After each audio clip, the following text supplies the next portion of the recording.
João, vamos começar. Bora lá.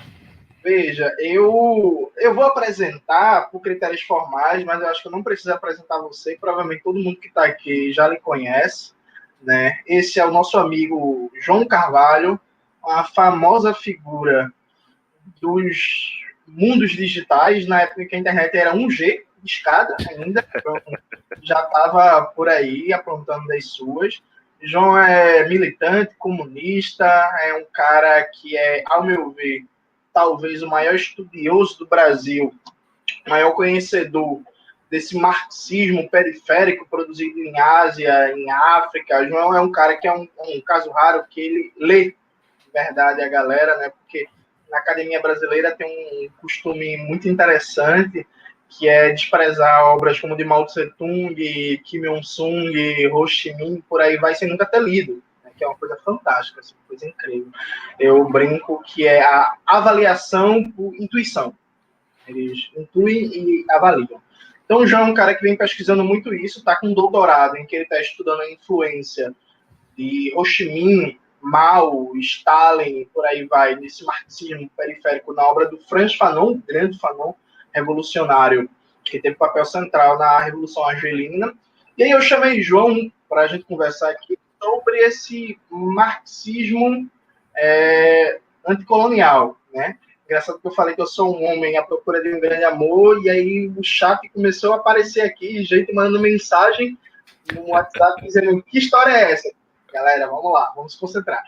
E aí, João estuda esse tema, e aí eu venho, por influência de João, inclusive, muito simples, João e Domênico Lossurdo, são minhas duas grandes influências, ainda bem que João está vivo ainda, né? Lossurdo, infelizmente, se for, é motivo de tristeza para todos nós.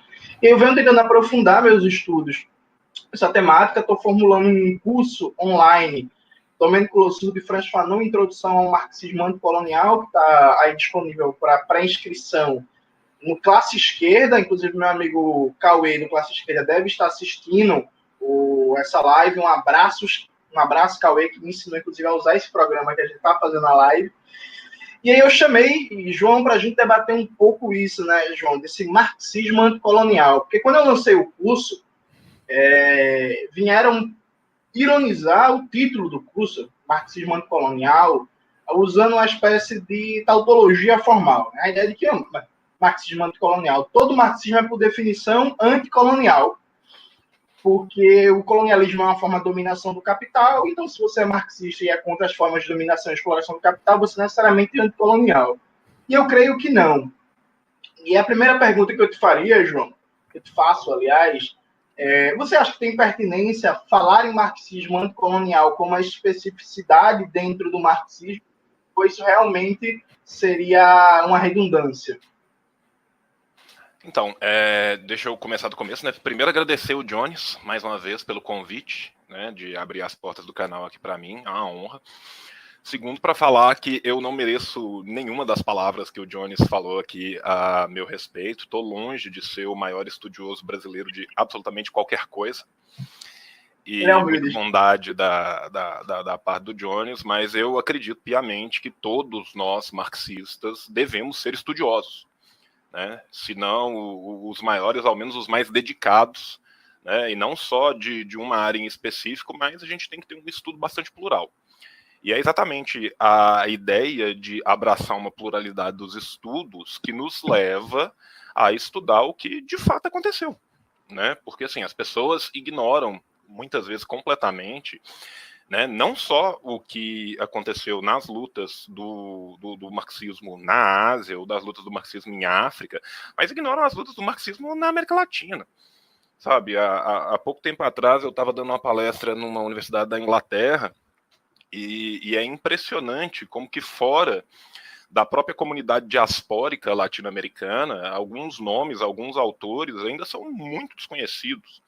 Sabe, é óbvio que os grandes nomes, sabe, você vai falar assim, Mariátegui, todo mundo sabe mais ou menos quem foi Mariátegui, não significa que nunca leu uma obra, não significa que tem uma ideia, às vezes não consegue apontar o piro num mapa, mas já ouviu o nome Mariátegui em algum lugar.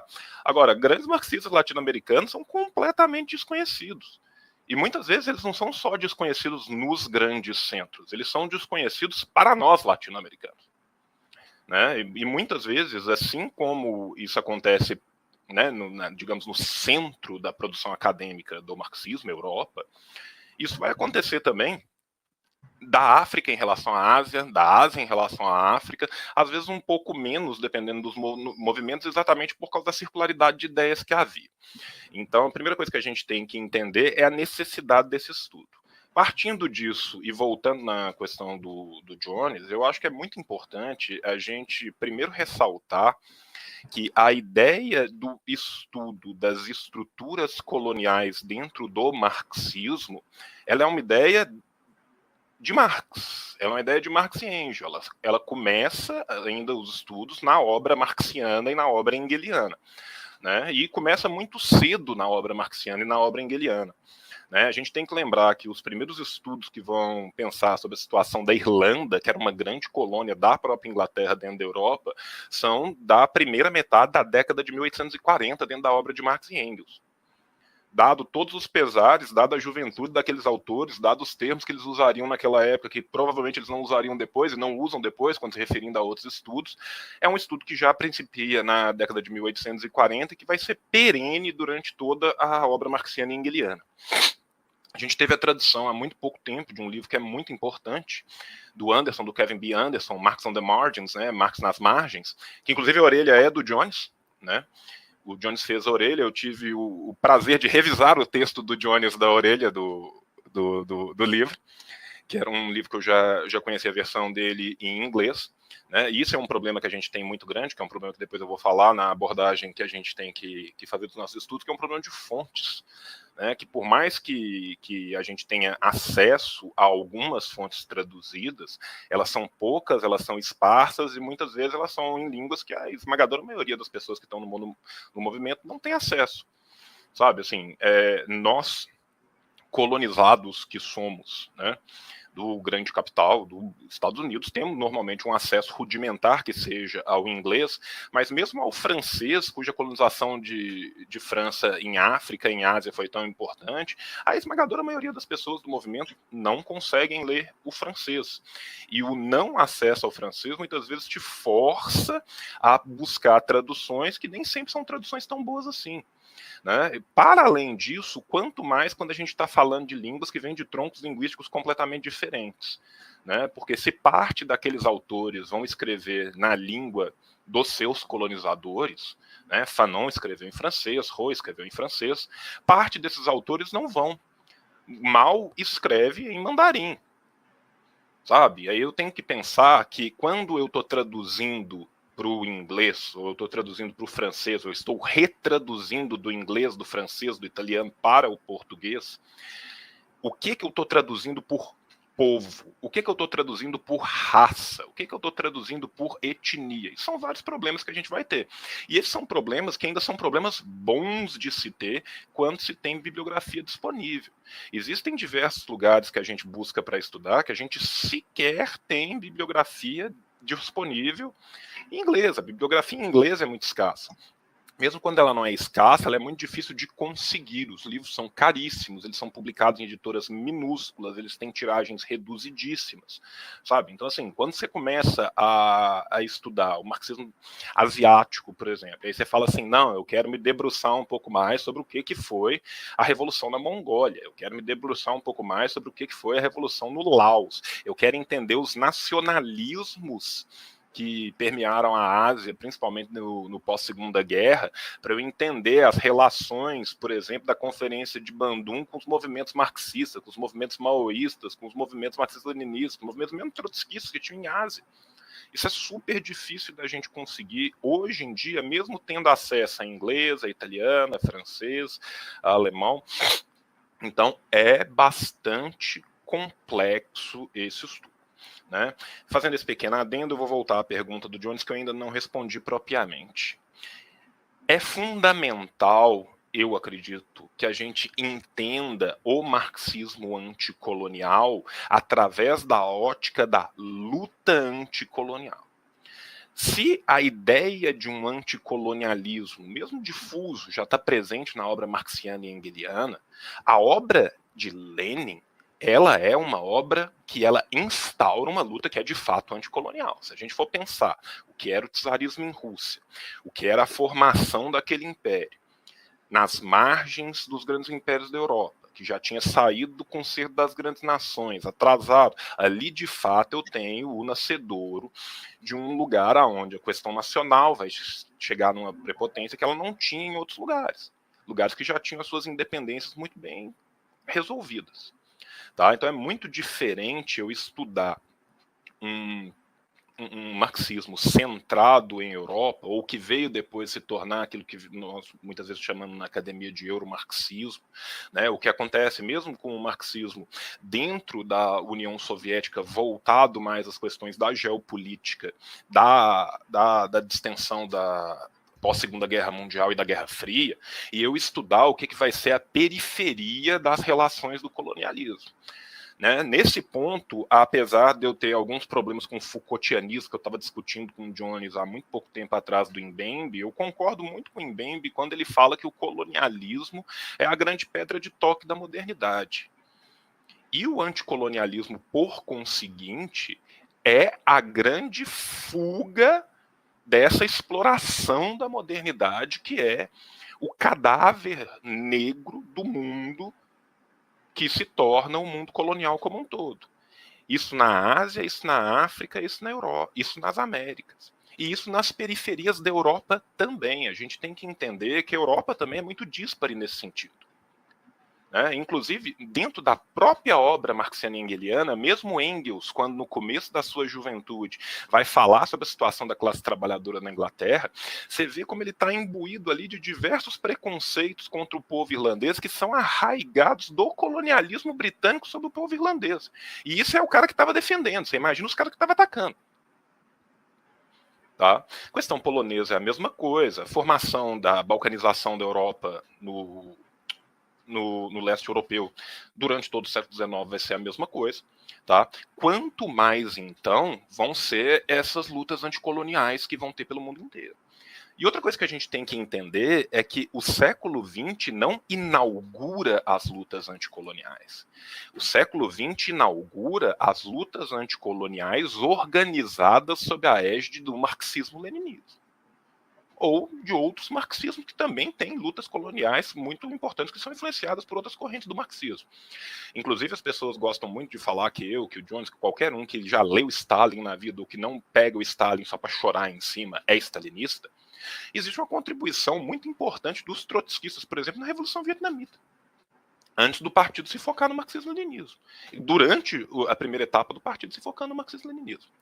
Né? Então, assim, esse é um marxismo plural, mas ele é focado exatamente nessas lutas. Lutas essas que começaram muito antes. Quando eu vou pegar o que é a dominação da Cochichina, que depois vai virar a dominação da Indochina, para quem não sabe, né, vamos imaginar ali, Laos, Vietnã e Camboja. Tá? O terço inferior é a Cochichina, aquilo tudo era a Indochina. Aquilo vem sendo tentada a sua dominação desde meados do século XVII, desde 1640 e pouco, eu já tenho entrada dos britânicos naquela região, tentando garantir rotas de comércio. Eles são expulsos depois, os franceses vão ter melhor sorte com isso, vão dominar a Cochichina e depois vão espalhar a sua dominação para toda a Indochina. A dominação francesa, por exemplo, no Maghreb, na África Negra, é uma dominação cruel e brutal. Brutalidade talvez só suplantada pela pouco conhecida dominação belga, que conseguia ser ainda mais brutal, ainda mais carniceira, ainda mais inumana do que foi a dominação francesa. Só que a dominação francesa, a gente já tem levantes contra a dominação francesa no segundo quartel do século XIX. Então, o anticolonialismo ele existiu antes do marxismo anticolonial. Mas o marxismo anticolonial é que vai trazer para esses locais vitórias do povo, diferente de outras vitórias que estiveram anticoloniais que não foram vitórias do povo. Quando a gente pensa nas independências da América Latina, o que nós vamos ter são independências onde muitas vezes os exércitos são calcados no povo trabalhador, mas são capitaneados por uma burguesia insurgente local. são capitaneados por terratenentes locais, mandatários e fundiários locais. É a estrutura, por exemplo, de Peru, a estrutura da Argentina, a estrutura do Uruguai, a estrutura da Venezuela, enfim, de todo o vice-reino espanhol, todos os vice-reinos espanhóis que se espalharam na região. Quando a gente pensa na América Central e no Caribe, a situação é bastante análoga. Né? É óbvio que, por exemplo, no Caribe a gente tem que entender que as dominações foram diferentes e a implantação de populações foram diferentes. Né? Cuba, por exemplo, teve a sua população indígena dizimada. Cuba já recebeu leva de cules asiáticos ainda no século XIX, que foram importantíssimos na formação do povo cubano. Então, assim, mesmo pensando toda essa miríade infinita de diferenças que a gente tem entre todos esses diferentes marxismos, existe algo que os conecta. E o que os conecta é esse anticolonialismo, seja ele com as colônias ainda enquanto colônias, buscando uma independência primeva, ou seja ele com as colônias já, entre aspas, independentes, mas já sobre um pacto neocolonial. Quando a gente vai falar do marxismo anticolonial, a gente não pode negar as contribuições gigantescas de vários autores latino-americanos, os países muitas vezes já eram formalmente independentes. O Peru de Mariátegui já é formalmente independente, mas não existe dependência maior do que a dependência peruana aos capitais britânicos até 1919 e posteriormente aos capitais americanos. Tá? Se Cuba era um quintal dos Estados Unidos. Cuba, quando sai da independência espanhola, sai direto para a dependência norte-americana. A mesma coisa acontece em diversos outros locais do mundo. Se a gente for pensar no exemplo vietnamita, o Vietnã consegue romper seu pacto colonial com a França para ser invadido pelo fascismo, pelo imperialismo japonês, pelo imperialismo nipônico, muito pouco falado, muito pouco lembrado, mas brutalmente cruel na Ásia inteira. Hoje a gente vê o Japão é a Suíça da Ásia, né? Fica aí em cima do muro, lindo, maravilhoso, todo mundo fala, o Japão. As pessoas se esquecem de quem que era o Japão. Se você pergunta para um coreano, se você pergunta para um vietnamita, se você pergunta para um chinês quem era o Japão, eles vão te contar uma história muito diferente do Japão que hoje em dia a gente conhece. Né? Inclusive, João, eles readotaram a bandeira da época do Japão fascista, né? Recentemente, há um processo de reabilitação histórica do militarismo fascista japonês. Agora, cara, o Japão dá uma dó violenta, porque o Japão quase foi. O Japão teve um movimento comunista muito forte no Japão, principalmente nas décadas de 40, 50, 60 já começou a arrefecer, cujo um dos candidatos quase venceu uma eleição e foi morto num debate televisionado. Tem esse vídeo na internet. A espadada, né? Porque, tipo, os japoneses sabem ser dramáticos, né? Vamos dar os parabéns para ele, né? São raras vezes que você mata alguém na televisão com a katana, né? Mas a verdade é que, tipo assim, houve também um grande movimento no próprio Japão, e o Japão tem autores comunistas muito interessantes. Agora, João, vê só. Tem um dado que eu estava pensando. Se a gente for refletir, na Europa Ocidental, a última vez que uma revolução aconteceu, foi vitoriosa, conseguiu se consolidar, foi a Revolução Francesa. Certo? Então, sorte que a gente teve vários outros...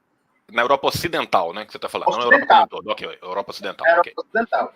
É claro que a gente teve várias outras tentativas, o próprio Levante irlandês, de 1916, Primavera dos Povos, de 1848, por aí vai, Revolução Alemã, de 48, que deu errado, a tentativa lá do Giuseppe Garibaldi na Itália, por aí vai, mas todos esses processos foram derrotados.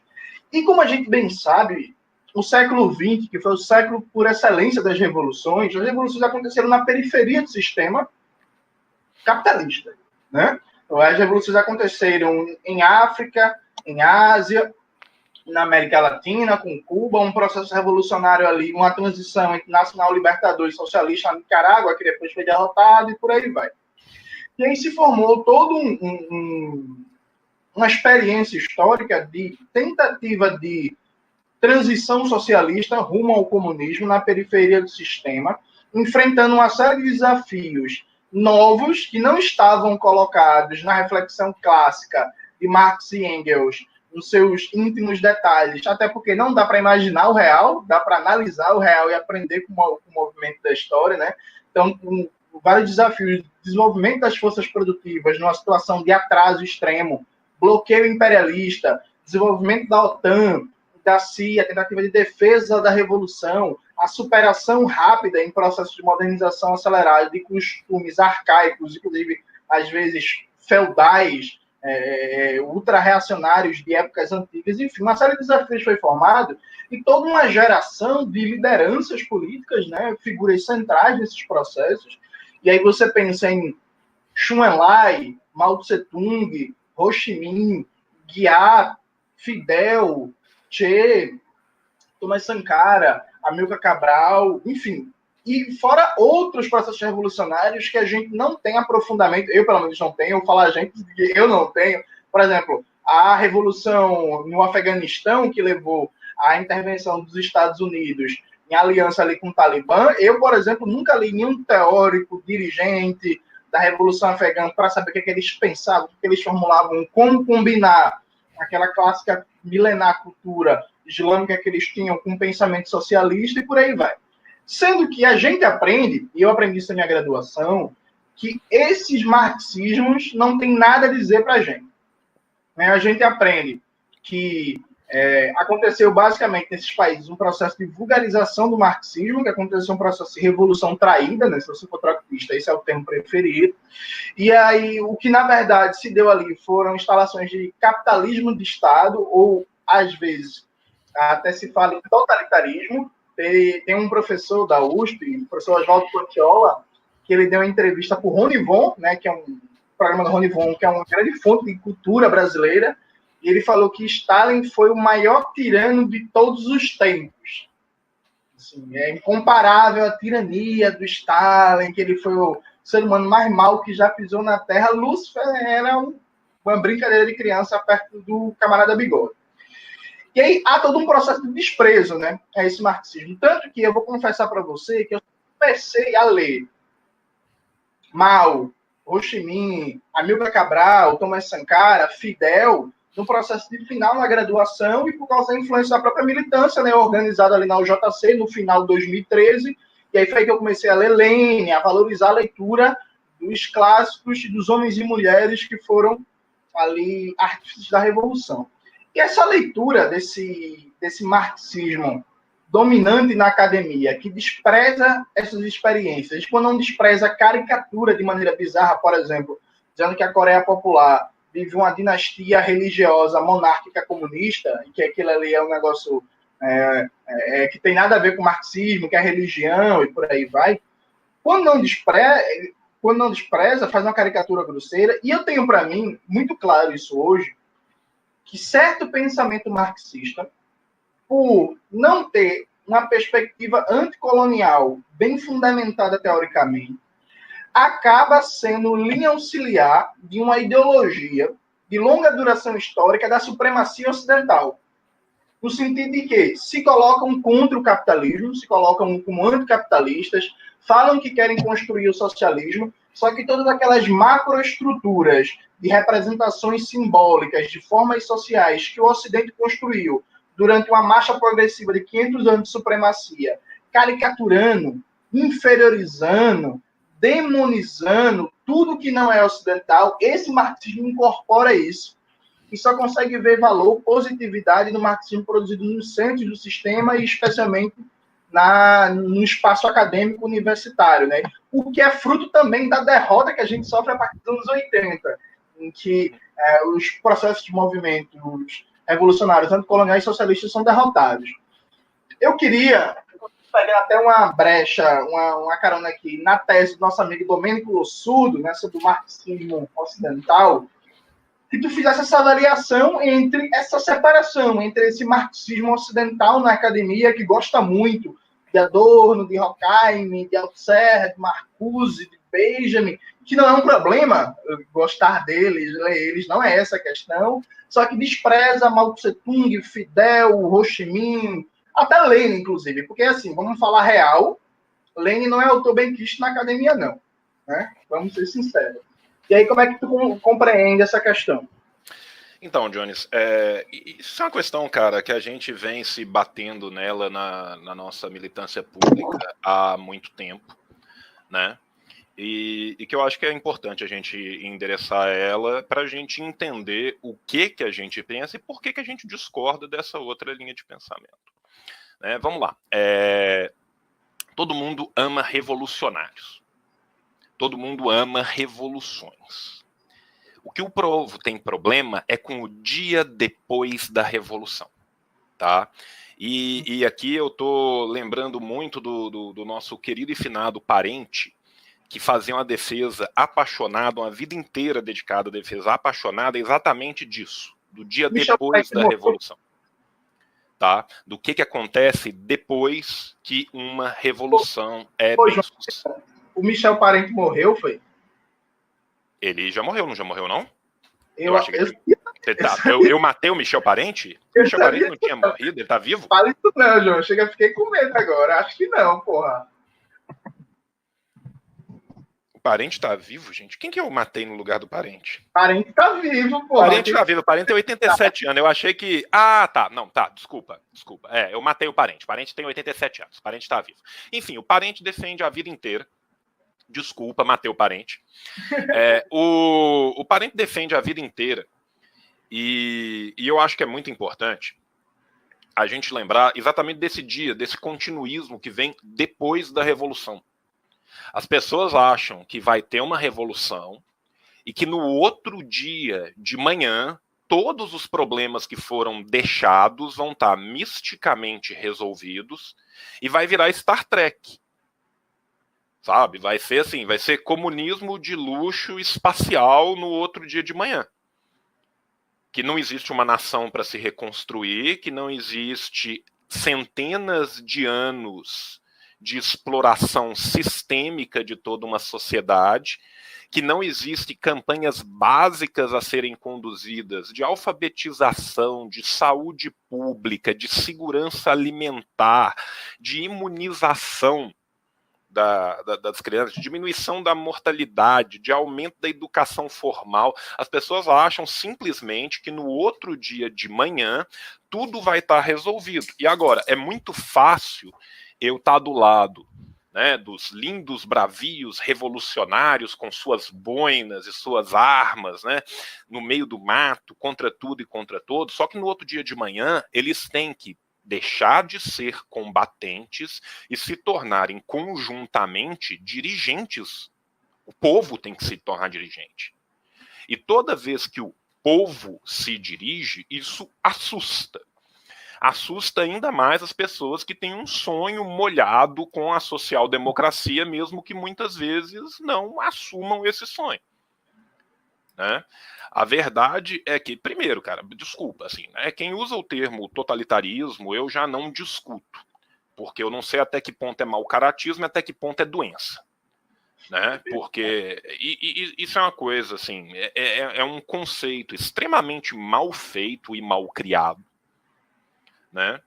E que foi feito à encomenda. Né, uma análise mínima da obra que dá origem a esse conceito, da senhora Hannah Arendt, mostra uma diferença fulcral entre o que era a urdidura dessa obra na sua primeira parte, feita ainda na Europa, antes dela estar nos Estados Unidos, recebendo da CIA para escrever o restante da obra, né, quando inclusive era muito elogiosa aos esforços do camarada bigodudo que estava ali salvaguardando a Europa de ser colonizada. Né? Coisa que muda muito na parte 2 da obra, né? E que, gente, é aquela coisa, Who Paid the Piper? Tem o livro, né? Foi traduzido pela editora Record. A editora Record no Brasil, ela fazia o seguinte, ela comprava grandes obras que falavam de socialismo ou comunismo, faziam uma edição caríssima, vendiam uma edição só e depois escondia o resto. Os livros estão aí, mas eles são absurdamente caros. Quem pagou a conta está na editora da Record. A melhor biografia de Engels traduzida para português está na editora da Record. Tudo livro de 150, 170 conto e que está tudo esgotado e que você não acha em lugar nenhum. E isso não é um problema editorial, isso é uma opção editorial. Tá? Então, assim, quem trabalha com o conceito de totalitarismo desculpa, ou é por total desconhecimento, e aí falta leitura, ou é por total mau caratismo, porque uma vez que se lê aquilo, né, aquilo é basicamente você jogar fora o bebê junto com a água do banho, muitas vezes preservando a água do banho e matando o bebê, né, o negócio dá um passo além. Beleza, vamos sair do totalitarismo, vamos ir para essas leituras desse marxismo ocidental. Boa parte da produção desse marxismo ocidental foi uma produção extremamente eurocêntrica, tá? Esses autores do Ocidente europeu eram autores muitas vezes desconectados da realidade, não só da Europa Oriental e das coisas que aconteciam ali do lado, na Alemanha, né, mas desconectados completamente do restante do universo que existia ali. Para esses autores, muitas vezes, é como se a América Latina, África e Ásia ou não existissem, ou eram vácuos de cultura que ainda não tinham sido permeados pela salvadora cultura ocidental. Existem autores que a gente tem que colocar vários matizes nisso? Temos que colocar.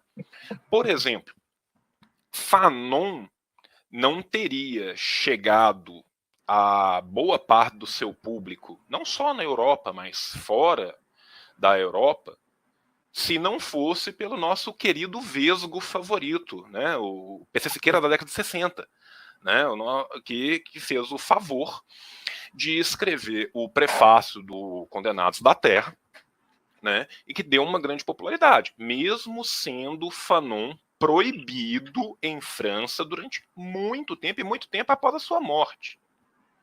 Tá? Agora, ainda assim, quando ele ia falar sobre, por exemplo, o que estava acontecendo em China ou sobre o que estava acontecendo no Vietnã, já havia o desencantamento com os rumos que se tornaram depois da Revolução. Até o dia da Revolução é tudo lindo. Um dia depois da Revolução, aí fica difícil, ninguém quer saber, né? E aí, beleza. Alguém colocou no negócio quem é o vesgo? Jean-Paul Sartre, tá? Eu tô falando do Sartre, porque o Sartre era super vesgo, gente. E o Sartre escreveu o prefácio do Fanon, do Condenados da Terra, e o Sartre tentou lançar o Fanon. O lançamento em França foi proibido durante um tempo, esse livro correu, né, de forma por baixo dos panos, né? Mas mesmo assim esse foi um livro que teve um profundo permeamento em todo o pensamento periférico no mundo inteiro, né? Ô, João, Sartre também escreveu o prefácio desse livro aqui, ó, que é um clássico também sobre colonização e anticolonialismo. Retrato do colonizado e retrato colonizador. Memmi, cara, Memmi é absurdo. Então, assim, a gente tem que entender que muitas vezes parte dessa esquerda é influenciada por esse pensamento do marxismo ocidental, que é um pensamento eurocêntrico, que é um pensamento muitas vezes escrito por aqueles grupos que vieram de revoluções ou de tentativas ou de intentonas revolucionárias que fracassaram depois da Revolução Russa, e muitas vezes também de grupos ligados a movimentos que ao trotskismo e outros movimentos da esquerda marxista que saíram expulsos de boa parte dessas comunidades revolucionárias. Além disso, a gente tem que lembrar que, salvo o Partido Comunista Italiano, que desde os seus princípios se manteve, por meio de Palmiro Togliatti, bastante presente na luta anticolonial, boa parte dos partidos comunistas da Europa Ocidental apoiaram, direta ou indiretamente, os seus regimes metropolitanos contra as intentonas anticoloniais, mesmo as marxistas, mesmo as comunistas, nas suas diversas denominações. Isso é algo que foi feito pelo Partido Comunista Português, isso é algo que foi feito pelo Partido Comunista Francês, né? O Labour, então, eu nem comento, porque o Labour já tinha virado um grande balaio de gado desde a segunda metade do século XIX, né? O movimento trabalhista dentro da Inglaterra, ele sempre foi muito plural e ele acabou sendo focado no Labour, e o Labour foi cooptado num arranjo institucional junto com aquilo que na época era o maior império do mundo, né? Que foi comprado com migalhas, que é o que a social-democracia faz de melhor, né? Que é aceitar migalhas para poder, né, convencer as pessoas a tolerar o mais pelo menos. E isso fez com que boa parte desses movimentos abdicassem de uma via revolucionária que se mostrou frutífera na esmagadora parte do mundo aonde ela tentou, e aonde ela não se mostrou frutífera, ela continua a lutar incansavelmente pela verdadeira independência daqueles povos, quando não pela ainda independência primeva daqueles povos. Tá? Então o que a gente tem que entender é o seguinte: esse movimento, que é um movimento que a gente tem que pensar ele em sua longa duração, ao menos em sua média duração, ele se principia na obra marxiana e hegeliana, ele vai desaguar principalmente nos esforços do POSDR depois do PICUS, principalmente através da obra de Lenin, mas também muito importante a participação do camarada Stalin nessa obra, né? As pessoas falam e insistem o tempo todo, Stalin nunca produziu teoria. O Stalin produziu teoria sobre questão nacional. E o que Stalin produz sobre questão nacional é muito importante. A gente tem que lembrar que Stalin não era um grão russo, né? Stalin não fazia parte da grande etnia da Rússia. E ele produziu muito sobre questão nacional. Inclusive, ele sobe dentro do partido escrevendo sobre questão nacional, e é isso que vai o levar posteriormente até a edição do Iskra e vai fazer com que ele continue subindo no partido. Então, existe sim uma produção importante do camarada Stalin, como existe uma produção importante sobre isso de todos os autores da primeira, da segunda e da terceira internacional. Isso tem que ser lembrado. As discussões sobre questão nacional, elas não começam numa querela entre Trotsky e Stalin. Essas discussões sobre questão nacional, elas vêm de muito antes disso. Houveram querelas muito anteriores a ela. E ela foi muito importante, sim, para todas essas independências do socialismo real, e que foram vitórias gigantescas da classe trabalhadora no mundo inteiro, e que ainda são vitórias e são nosso patrimônio hoje. E isso é importantíssimo que a gente nunca se esqueça. Nós temos que ter um profundo orgulho de cada uma dessas vitórias. E a gente tem que tirar delas também um profundo aprendizado, tanto dos seus erros como dos seus acertos. João, mas veja, tem uma coisa aí que eu venho prestando cada vez mais atenção nisso. É muito difícil para a gente tirar aprendizado dos erros e dos acertos quando a gente tem um ensino de história que ele é, em resumo, um lixo. Eu quero dar 2 exemplos. Fala-se, por exemplo, da Coreia Popular hoje como se não fosse um regime democrático e tal. É possível considerar hoje a Coreia uma manifestação de ditadura absurda quando você desconhece o que era a colonização do país, e que quase ninguém conhece. Veja, a gente não estuda o que foi a colonização do Japão na Coreia. A gente não estuda o que foi o que os chineses chamaram de séculos de humilhações. O século da humilhação na China, a China crucificada. Um negócio que causou mais de 80 milhões de mortes. Morreu mais gente na China em 100 anos de colonialismo do que em toda a Segunda Guerra Mundial. A gente não estuda o que foi a colonização na Líbia, que é um negócio assim, quando Muammar el-Gaddafi morreu, eu lembro que em 2014, no debate, eu falei, olha, o Gaddafi, para mim, não é um líder socialista, o projeto político dele não é meu exemplo de projeto político, mas o período Gaddafi na Líbia foi o período mais democrático da história da Líbia, porque vai estudar o que foi a Líbia antes, no processo de colonização, e isso choca, porque as pessoas não conhecem. Ao mesmo tempo, o livro verde de Gaddafi está muito à esquerda do que a maioria do que nossos partidos de esquerda defendem. Sim, não, total. E aí ainda tem outra coisa. Além da gente não conhecer a história das experiências socialistas, quando eu falo a história, é a história de longa duração. Não é assim, saber que Partido Comunista na China tomou o poder em 1949, e aí Mao Tse-tung vê as comunas rurais, o grande salto para frente. Né? Conhecer a longa duração histórica daquela formação, a história das rebeliões camponesas, da formação do Estado Nacional, da religião, do confucionismo e por aí vai. A gente não conhece a própria história do sistema capitalista, porque veja, e aí eu vou até soltar uma deixa para você na polêmica do stalinismo. A gente debate stalinismo dentro de um prisma liberal da história. Vou lhe dar um exemplo. Quando a gente vai debater a coletivização forçada do campo, que foi um processo que eu considero que foi necessário, só que teve elementos brutais ali, parte do pressuposto que a coletivização forçada do campo foi uma exceção na história. A maioria das pessoas ignora como foram os processos de reorganização da base agrária capitalista. Então, por exemplo, meu amigo, para alterar a base agrária dos Estados Unidos num processo de funcionalidade do desenvolvimento do capitalismo, teve uma guerra civil que matou praticamente 1 milhão de pessoas. Processo de cercamentos na Inglaterra, cara. Processo de cercamentos na Inglaterra. Processo de cercamentos na Inglaterra. Assim, o pessoal gosta muito de falar assim do expurgo dos senhorios feito por Mao Tse-tung. Cara, o processo de cercamentos na Inglaterra é uma das coisas mais brutais que já foram feitas. São poucas as raids do exército mongol sobre Gengis e Kublai Khan que mataram gente igual o cercamento mataram. Mas e aí, João, e aí quando a gente fala isso, não é na ideia, aí já parece um liberal, alguém de esquerda, né? Mas um crime não justifica. Não, não é essa a questão.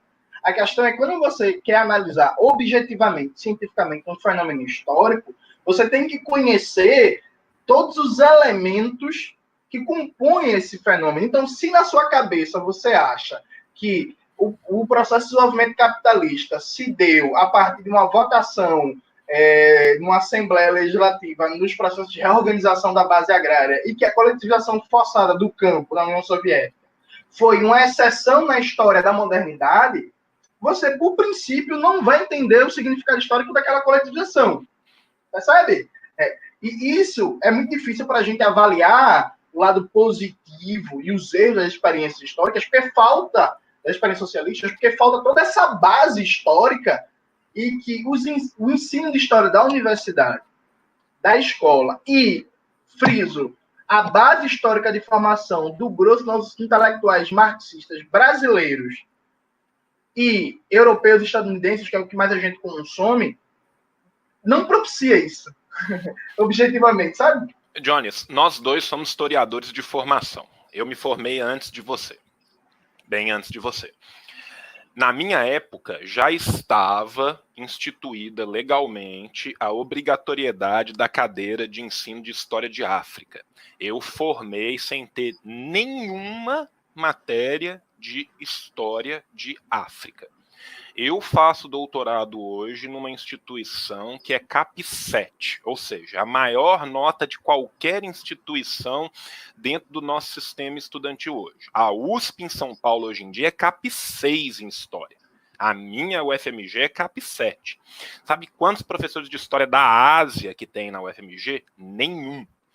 Na USP, que é a faculdade que tem mais recursos, que tem mais capacidade de ter um plantel de pessoas, você tem hoje em dia 5 professores de história medieval e você tem um único professor de história da Ásia.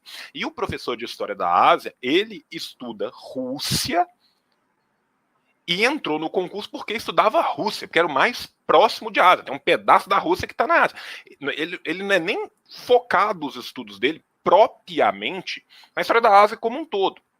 Ele estuda a Rússia, sabe? Então, assim, isso mostra o déficit gigantesco que a gente tem de formação. E isso nós estamos falando em nível universitário.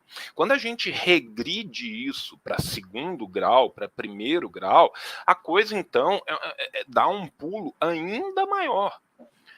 Então, assim, o desconhecimento sobre os assuntos, ele é brutal. Brutal. Porque a falta de acesso, ela se dá de todas as formas possíveis. sabe? Muitas faculdades, excelentes faculdades, não têm, dentre o rol dos seus professores, especialistas em Ásia, por exemplo, então o cara vai formar em História, sem ter uma cadeira específica de História da Ásia. Vai estudar História da Ásia? Vai. Pô, tem gente ali falando ali, a Unifesp tem aula de História da Ásia e de África. Hoje em dia, a Federal de Minas Gerais tem 2 professores de História de África, 2 professores competentíssimos de História de África, inclusive está produzindo muito conhecimento de um período de muito pouco estudo da História da África no Brasil, que são dos séculos 13 até o século 16, sabe? Então assim, porra, maravilhoso, lindo. Não tem de Ásia. Quantos lugares não vão ter sequer o de África, que é, em tese, obrigatório por lei? Ainda assim, a gente tem que pensar que quando chega neste nível, você vai procurar esses estudos eles se tornam ainda mais difíceis porque eles têm a barreira da língua, têm a barreira do preço, tá? Porque não é qualquer, não basta muitas vezes você saber a língua. Ah, beleza, sei inglês, sei francês, ou sei italiano, ou sei espanhol. Tua biblioteca na sua universidade tem os livros disponíveis? Esses livros caíram o bastante do caminhão na internet para que se consiga achá-los? Muitas vezes não. Muitas vezes, inclusive, até perscrutar essa bibliografia para você conseguir levantar a bibliografia é brutalmente difícil. Você tem a barreira da própria língua. Muitas dessas obras não estão traduzidas. As que estão traduzidas, muitas vezes foram traduzidas exatamente depois das reaberturas forçadas, das grandes derrotas do final da década de 80, começo da década de 90, no negacionismo do fim da história, do final de 90, começo de 2000, e são muitas vezes obras que são basicamente ideologia liberal para convencer que ali nunca houve nada, porque não basta simplesmente tirar aqueles grupamentos do poder. É necessário se apagar a sua história. A história é uma batalha constante. Batalha essa que muitas vezes nós estamos perdendo. Muitas, assim, né? A esmagadora maioria das vezes nós estamos perdendo. E há um apagamento sistemático disso. E quando a gente disputa é chamado de stalinista, né? Quando a gente disputa é chamado de stalinista. Que é um termo fenomenal, né? Porque, assim, o que é, né, do que se alimenta, né? Eu queria um documentário do National Geographic, stalinistas, onde vivem do que se alimentam. Porque, enfim, todos nós nos definimos aqui, né, eu, você, como marxistas-leninistas, e exatamente a gente tem a aplicação do marxismo-leninismo desses diversos locais. E mesmo quando a gente tem, né, o pessoal virando e falando assim, olha, o Congresso de Baku foi fundamental, foi. Mas o Congresso de Baku é de 1920. Eu já tenho obras anteriores a isso, de vários pensadores anticoloniais, que já estão disputando isso nos 3 continentes fora da Europa. Eu tenho obras na América Latina fundadoras, ainda entre 18 e 20, naquela época, gente, as coisas não chegaram do dia para a noite, não. Não era tipo assim, vai ter o Congresso de Baku na casa do caralho, no meio da Ásia Central, e aí, tipo assim, tá todo mundo vendo a live do Congresso de Baku, e na outra semana de manhã a galera tá escrevendo sobre isso. Não, as coisas demoravam anos para chegar. Já no Congresso de Baku, a gente tinha organizações marxistas islâmicas. Na América Latina, a gente já tinha produção sistematizada. A gente já estava começando com as primeiras reformas de ensino estudantil de 3º grau. Tá? Então, assim, esse é um processo que, por mais que ele tenha sido orientado pelo Congresso de Baku, orientado pelo leninismo, ele existiu antes também. É óbvio que após o impacto da Revolução Russa, que é um impacto global, é óbvio que após o Congresso de Baku, a mudança do lema da Internacional, a mudança da condição da Internacional, que começou errando muito. Vamos lembrar o que foi o Kuomintang na China. Vamos lembrar o que quase foi o aprismo aqui. Quando a gente tem o Congresso de Buenos Aires da Internacional aqui na América Latina, que Mariátegui não pode ir porque ele já está quase morrendo, inclusive ele morreria pouco antes de viajar para Buenos Aires, depois já do Congresso, para fazer seu tratamento, ele já manda suas teses mostrando, olha, o aprismo vai ser o que o Kuomintang foi na China. O Internacional aprendeu. Então, esses processos, que são processos de longa duração, são processos que bebem nessas fontes anticoloniais anteriores, no nacionalismo que estava ali dentro daqueles povos, nos fascismos e nos imperialismos não ocidentais. Sabe, a gente pensa no imperialismo e pensa assim, só pode ser imperialista se nasceu aqui. Não é assim, gente. A Ásia está aí para mostrar isso para a gente. Sabe? E aí depois vem um desconhecimento brutal. E esse desconhecimento, ele é parte desconhecimento e é parte apagamento do conhecimento. Ele é parte não proposital e ele é parte proposital. Sabe? Então, por exemplo, assim, é óbvio que não é a coisa mais fácil do mundo você conseguir estudar o que foi o processo revolucionário na Coreia. Mas você consegue? Consegue. Consegue. E hoje em dia você consegue em português. Existem excelentes fontes traduzidas. Se você sabe inglês, então, mais ainda. Agora, daí a pessoa pegar o que os grandes conglomerados de mídia produzem, da forma mais bizarra e caricatural possível. Gente, nós estamos falando de um país que teve que dar uma comenda diplomática para o Cid do não salvo, porque ele produziu reportagens falsas sobre a Coreia ganhando a Copa do Mundo dentro da própria Coreia, e a BBC publicou isso. Os conglomerados de mídia do mundo inteiro republicaram uma reportagem falsa feita por um blogueiro brasileiro para zoar a galera. Por quê? Porque aquilo perto do que já tinha sido publicado era fichinha. A Coreia do Norte é o único reino necromântico do planeta. As pessoas ressuscitam constantemente na Coreia. Provavelmente o próprio Kim vai ressuscitar agora. Vai aparecer num cavalo branco saudável. Sabe? Então, assim, velho, é uma coisa absurda. Sabe? Aquela coisa assim, todo mundo tem que ter o mesmo corte de cabelo. Ninguém pode rir. Sabe? Tipo, é uns negócios assim que são, cara, Sabe qual é a minha preferida? Sabe qual é a minha preferida? Descobriram o unicórnio, essa é ótima, né? A Coreia do Norte descobriu o unicórnio. E Kim Jong-un mandou matar o tio com um lança-míssel, porque ele sumiu na reunião.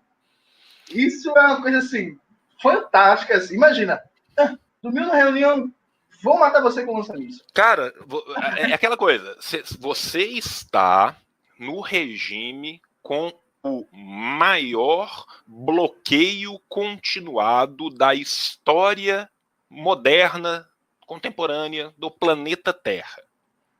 Seus recursos são limitadíssimos. Você tem uma política estatal que já dura mais de 60 anos focando na produção dos recursos militares. Aí o sujeito dorme numa reunião, você vai pegar um míssil, que é um bagulho que custa centenas de milhares de dólares, para você atirar num cara só para ensinar uma lição. Assim, cara, se você não consegue desacreditar nisso pelo absurdo do lança-míssil, a pessoa devia fazer a conta no papelzinho e falar assim, quanto que custa matar um sujeito com um lança-míssil? Por que não é uma facada? Sabe, é tipo isso, sabe? Existem métodos bem mais baratos, inclusive que a pessoa vai sofrer mais.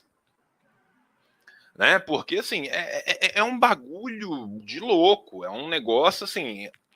E o que mais me incomoda é que, normalmente, as mesmas pessoas e as mesmas organizações que conseguem se aperceber facilmente de mentiras sendo plantadas na mídia quando é uma questão nacional e interna, quando o negócio passa da fronteira do Brasil para fora, qualquer coisa vale.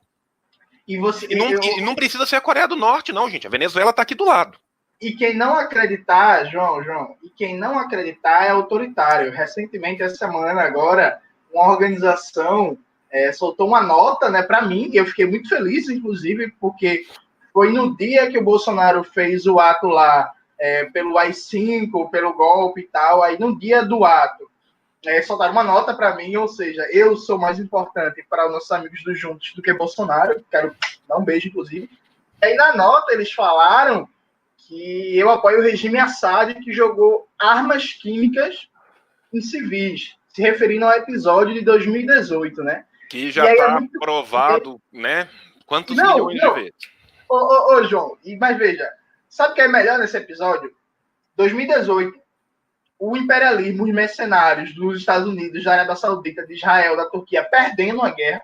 Imperialismo doido para ter uma desculpa para invadir a Síria.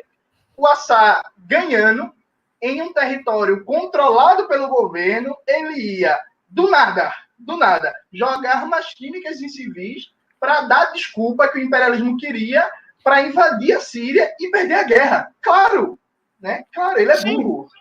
É assim que a casa Assad vem se mantendo no poder esse tempo todo, né? Exato. Não, e isso o mais legal é que a ideologia dominante ela não se preocupa nem sequer com a coerência argumentativa. Mas não precisa se preocupar, Jones. É isso que eu estou te falando. Não precisa se preocupar. A construção ideológica já é tão grande que não precisa se preocupar mais com essas bobagens. Sim. Cara, é aquela coisa. Tá, o que tem de gente no mundo esperando os Estados Unidos fazer igual em qualquer filme de pandemia e salvar o mundo da Covid, né? O pessoal tá esperando. Mas por que não tá acontecendo igual no filme? Por que eles não estão aí salvando o mundo? Então, assim, isso é uma construção midiática de longuíssima duração já. Isso vem sendo construído. Sabe? A ponto de chegar qualquer bobagem, a galera falar, ok, pode ser. João, sabe? E isso acontece localmente em todos os locais do mundo. Por falar em bobagem, veja, tem um debate muito difícil de se fazer, que é o debate sobre a questão nacional. Por que eu digo que é um debate muito difícil de fazer? Me parece óbvio que a gente, enquanto um país da periferia do sistema capitalista, a gente não tem soberania nacional. A gente tem o que o Jaime Osório chama de subsoberania, que existem níveis de exercício diferenciado da soberania nacional de acordo com a posição do país na divisão internacional do trabalho. E que países dependentes periféricos, tal qual o Brasil, não têm plena soberania nacional, como tem, por exemplo, os Estados Unidos ou a Alemanha.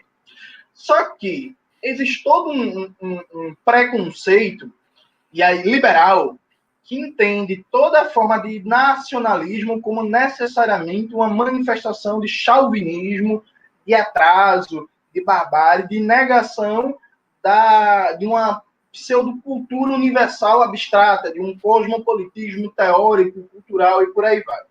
Ao mesmo tempo, também existe uma ideia que eu gosto de chamar de internacionalista abstrata, né?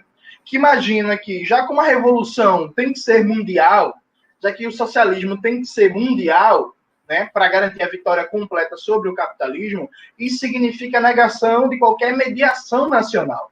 Inclusive, esse processo de negação de qualquer elemento positivo do nacionalismo, ele produz até coisas estranhas, que é, por exemplo, Fanon, nos Condenados da Terra, por exemplo, Fanon está o tempo todo falando de revolução nacional, de construção de um Estado nacional, de construção de uma economia nacional. Fanon ele defendia o uso de um nacionalismo tático. O nacionalismo para Fanon não era estratégico, era um nacionalismo tático no processo de superação da dominação colonial. E tem muito fanoniano no Brasil que passa dia, noite, dia, falando mal contra qualquer forma de nacionalismo, como se isso fosse Fanon baseado no Peles Negras, Máscaras Brancas, numa crítica ao fetichismo da identidade, como se qualquer forma de nacionalismo fosse uma espécie de fetichismo da identidade. Aliado a isso, ignora, e aí eu tive um debate no meu grupo de amigos do WhatsApp essa semana, ontem, que foi muito legal, sobre o nacionalismo, ignora que todas as revoluções do século XX tiveram um papel destacado da questão nacional e que a própria Comuna de Paris não se explica sem a questão nacional, porque as pessoas esquecem que a Comuna começou quando a burguesia francesa desistiu de uma guerra contra a Prússia e os trabalhadores e trabalhadoras francesas, com seus brios nacionais tocados, foram defender Paris no sentido não só de se defender do agressor prussiano, mas de defender também a sua nacionalidade, a sua pátria, a sua nação francesa.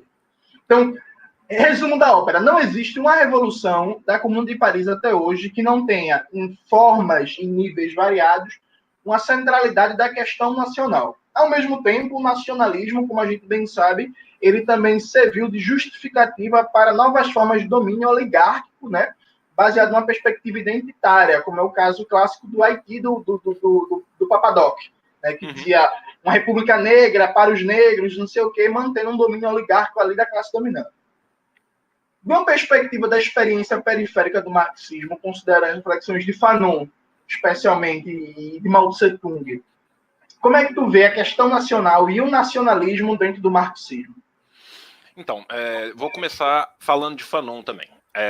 A gente tem que traduzir urgentemente para o português um livro que ainda não foi traduzido para o português, que é o L'Ensemble de la Révolution Algérienne, o ano 5 da Revolução Argelina, tá?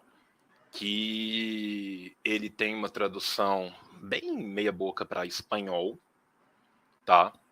E não tem tradução em português.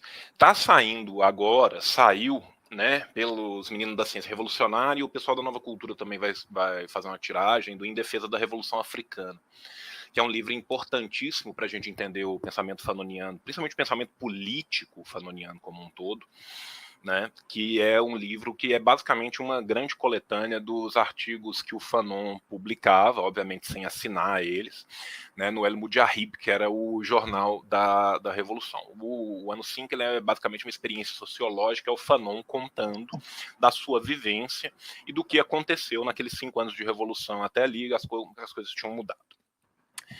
Tanto no Em Defesa como no ano 5, que depois vão desaguar, né, no Condenados da Terra, no que Fanon vai falar mais taticamente, mais diretamente, até porque Fanon sabia que ele tinha muito pouco tempo para escrever, porque ele estava morrendo de leucemia, ele era médico, então ele tinha uma noção bem boa de que o tempo dele era ridiculamente curto. O Fanon fala, tanto quando ele vai falar da clínica da pessoa, quando ele vai falar da nação, que, sobre a clínica da pessoa, não adianta eu clinicar o sujeito, curar o sujeito e reinserir o sujeito dentro de um ambiente que seja torpe, de um ambiente que o adoeça, da mesma forma que não vai adiantar eu curar a nação, recriar uma nação, para posteriormente inseri-la num ambiente onde ela vai ser novamente permeada pelo o colonialismo, pela continuidade das relações capitalistas, pelo imperialismo como um todo. O que Fanon está dizendo com isso em última instância? O Fanon está dizendo com isso que existe uma relação de necessidade dialética entre o nacionalismo e o internacionalismo. Não adianta existir um internacionalismo difuso que, na prática, não abarque, não assambarque as suas partes e torne elas partes operantes para a criação de um internacionalismo de fato, como também não adianta eu ter um nacionalismo que não seja voltado em caráter último à criação desse internacionalismo, que é a única coisa que permite que cada um desses nacionalismos sobreviva após aquela revolução. E aqui nós temos que lembrar que Fanon está usando o termo neocolonialismo no final da década de 50. Tá? Muita gente sequer usava esse termo. Esse termo vai aparecer bem depois, em boa parte da academia. Fanon já está falando dele lá atrás.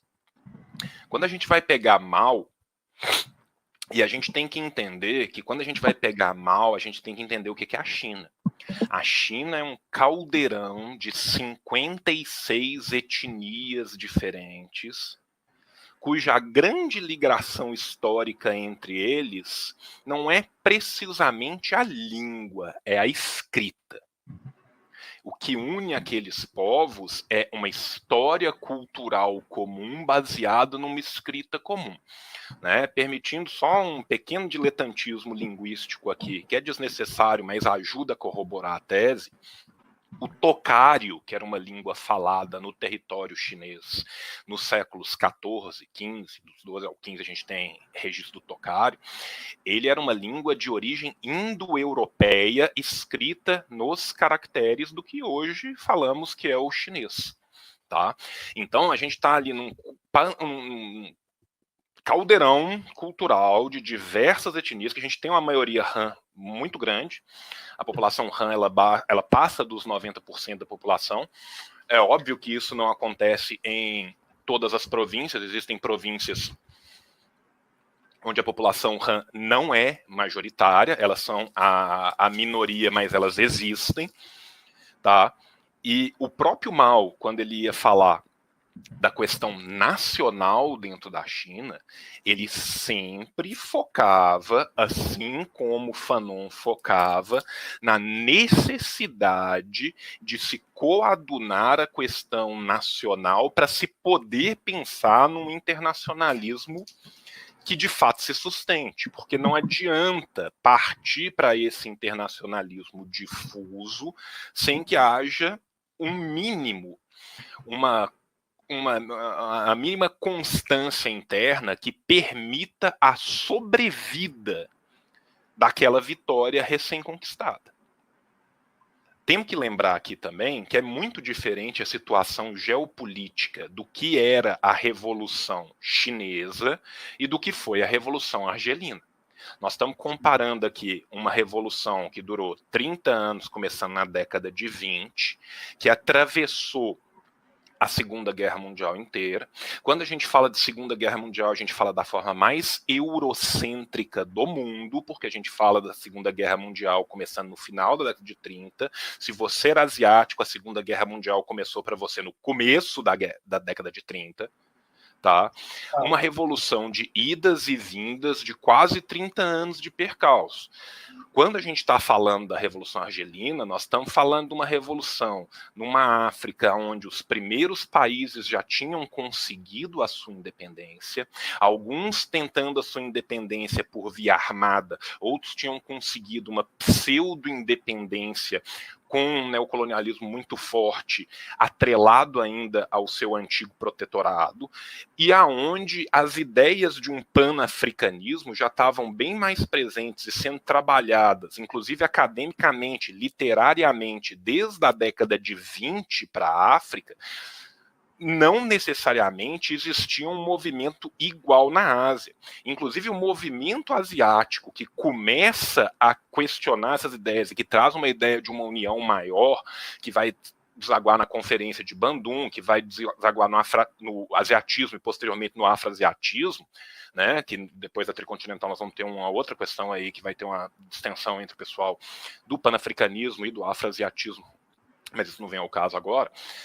Esse é um movimento que vai começar principalmente com os nacionalismos asiáticos que começam a desaguar na década de 40, no pós-Segunda Guerra, e que vão se coadunar como um todo no movimento político maior, regional, na década de 50. Década de 50 que já tinha visto o triunfo da Revolução Chinesa.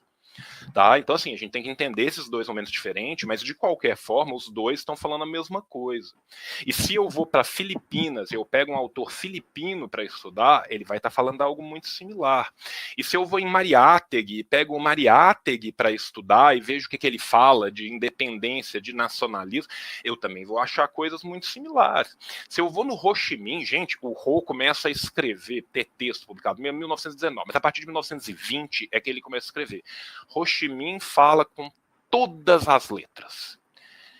Eu cheguei ao comunismo por Lenin e eu cheguei no comunismo por ser nacionalista e não por ser comunista.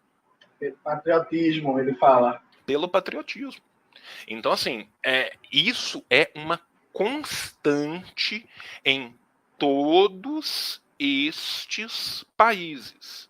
Então, todo esse marxismo periférico, esse marxismo anticolonial, esse marxismo cuja existência é anterior ainda à da Revolução Russa, mas que deságua principalmente seus grandes teóricos, no começo, logo após a Revolução Russa, influenciado pelos ideais do leninismo, esse marxismo como um todo está defendendo a necessidade de se compreender a questão nacional numa relação umbilical, numa relação dialética com o internacionalismo.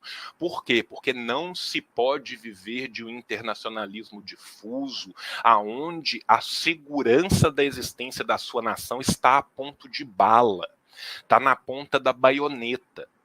É muito diferente eu escrever dentro de uma universidade em Nottingham ou escrever dentro de uma universidade em Lyon e eu estar lutando e escrevendo numa periferia qualquer do sistema capitalista global.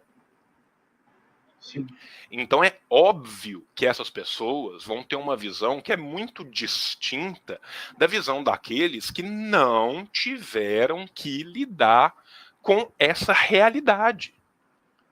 Ô, João, e tem uma coisa tão interessante que não é só ter que lidar, é ignorar completamente, porque o que tem de marxista até hoje, inclusive vai me forçar a gravar um vídeo sobre isso, que repete as medidas ali da Comuna de Paris, como se aquilo fosse atemporal, como se aquilo ali, tipo assim, nada tivesse mudado no mundo do século XIX. Então, por exemplo, fim do exército permanente, instituição do povo em armas.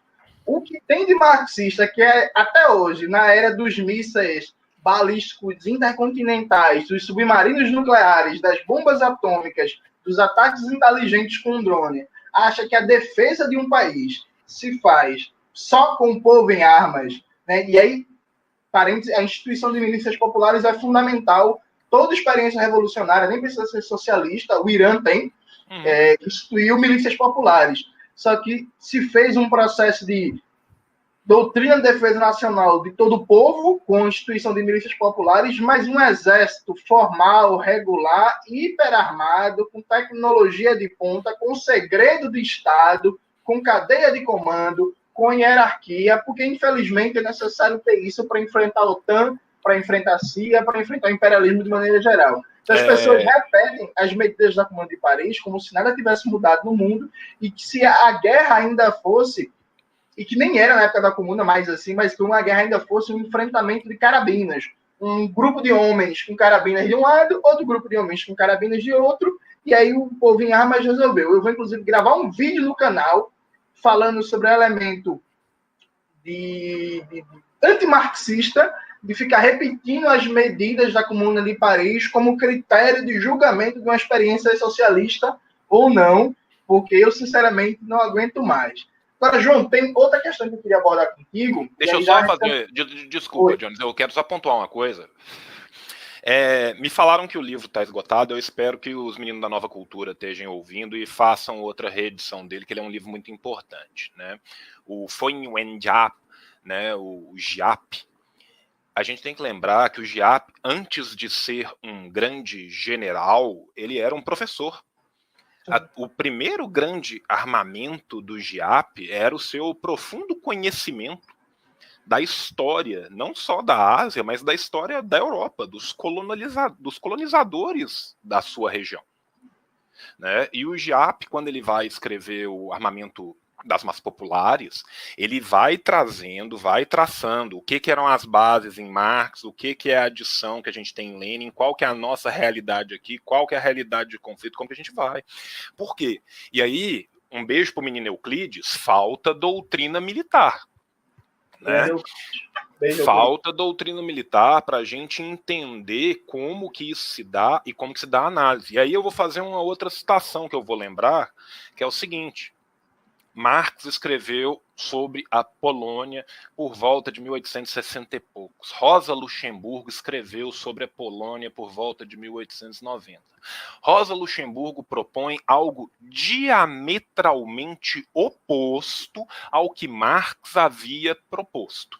Se a gente fosse tomar esse mesmo tipo de critério de validade que boa parte desses marxistas tomam, a gente teria que virar e falar assim, olha, Rosa Luxemburgo era uma revisionista, estava errada de cima e embaixo. Normalmente esses marxistas todos reivindicam com muita força a obra de Rosa Luxemburgo.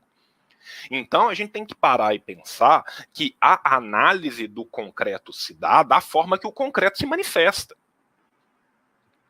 Não adianta eu pegar uma análise estanque num recorte temporal e tentar fazer ela servir. Eu vou ficar igual um menino de 1 ano de idade na frente de uma cacheta cheia de forma, tentando enfiar um círculo onde tem um triângulo. Por mais que eu bata minha mãozinha ali, não vai entrar. E o que era um círculo há 20 anos atrás, hoje em dia pode ser um triângulo.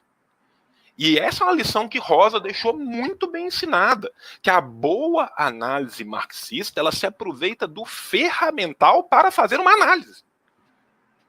Né? Marxismo não é teleologia. A obra marxiana não é a obra de Nostradamus. Eu não tenho que fazer encaixar as coisas do exato modo que está lá. Eu tenho que pensar qual o ferramental que foi usado e como que eu uso esse ferramental na minha realidade. Sim.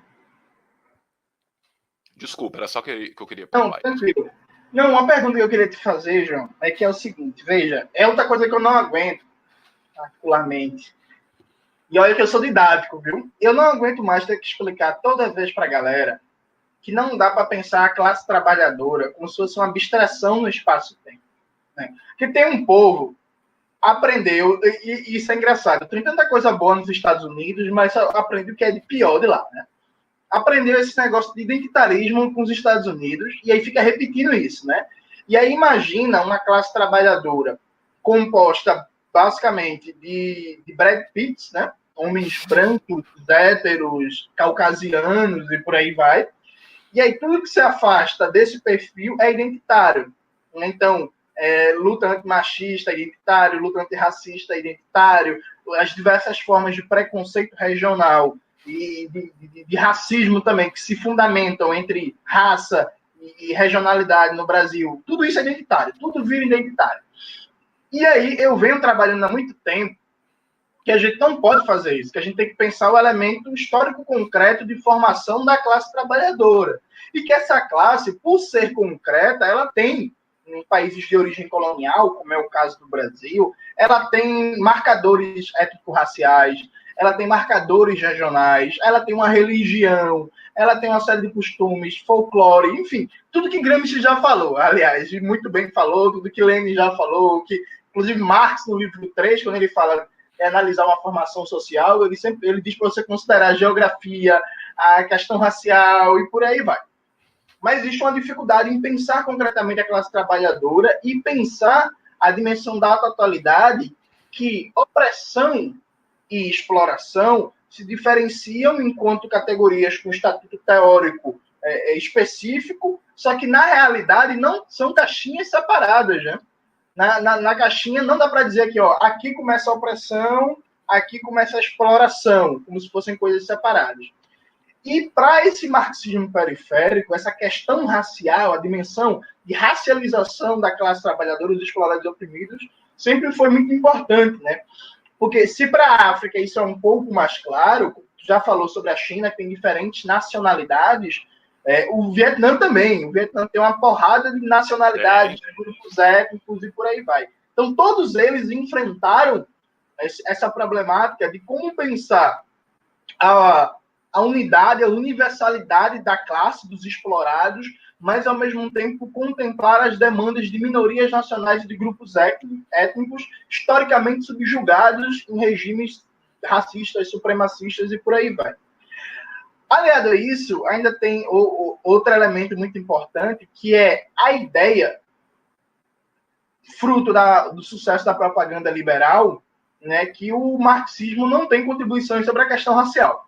Então é muito comum você ver liberais pós-modernos dizendo que é só com a virada decolonial que finalmente os estudos de raça, de etnia, começam a entrar em foco, porque os marxistas não davam atenção para o tema. Você já falou que a social-democracia realmente tinha uma perspectiva ocidentalizada em vários partidos comunistas ocidentais, só que o marxismo não se resume a isso, né? Então, eu vou te fazer uma pergunta que eu sei a resposta, mas eu quero que tu fale para a galera. Eu acho que a melhor forma de a gente debater isso é tratar um pouco sobre a importância que o maoísmo teve enquanto programa político de luta antirracista nos Estados Unidos e na África. Poderia falar um pouco disso para a gente, por favor? Posso sim. Então, primeiro eu quero só responder uns comentários que estão tendo ali no negócio que eu estou olhando.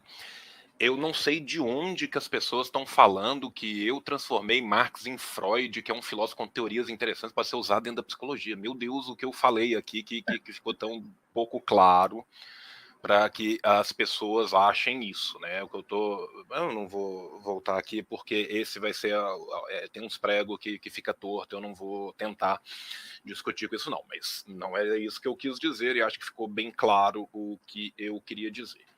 Sobre a questão do maoísmo ser usado, a gente tem que pensar o seguinte: a formação dos Panteras Negras exigia a leitura de Mao dentro do seu caráter de formação como militante dentro dos Panteras Negras. O marxismo africano como um todo bebe abertamente, comumente, da fonte de Mao e da fonte de Ho Chi Minh. Só para citar um exemplo, que é um autor que eu trabalho, o Fanon, em sua biblioteca, tinha na faixa de 330 livros, dos quais 53 volumes eram de obras, cadernos, escritos por Mao Zedong. Tá? Só para você ter a ideia da importância. Ele era médico de formação, na faixa de 180 a 190 livros são de medicina.